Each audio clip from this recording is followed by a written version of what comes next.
Tonight, the trial of Illinois' former head of AT&T has come to an end, but not with a verdict. A judge declaring a mistrial today after the jury declared they were deadlocked. Brona Tumulty joins us now with details from outside the Dirksen Federal Building now. Brona?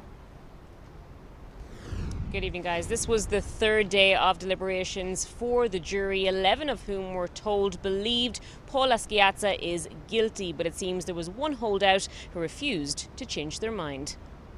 I thought he was guilty. One of the 12 jurors in the case of ex-Illinois AT&T boss Paul Laschiazza spoke with us today about what happened behind the scenes as they tried to reach a verdict. Over the course of the last few days, there were people that changed their minds when they saw evidence that they thought represented what we were looking for.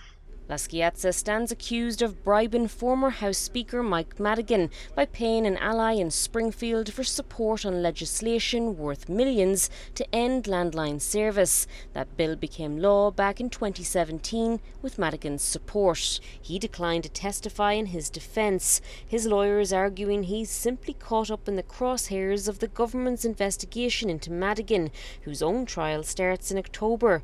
As deliberations continued, jurors asked the judge what happens in the case of a stalemate, but he told them to reread their instructions and get back to work. We went back to work, and then again we went through some of the evidence a little more carefully, trying to go around the table and everybody explained what they thought it meant here, there, and other things.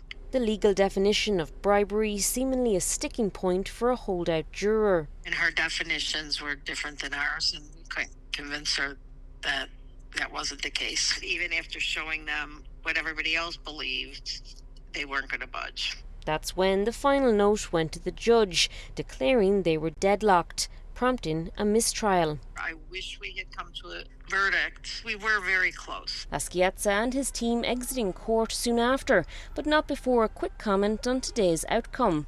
We are pleased and incredibly grateful for the hard work put in by the members of the jury, and we will continue to fight to exonerate our client, Mr. Laschiazza.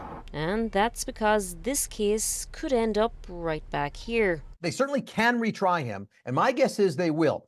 But as WGN's political analyst Paul Lisnik tells us, that decision will likely be based on what happens next month. If the trial in a Madigan case also either cannot come to a verdict or acquits, then you might see the prosecutors rethink what they're doing here.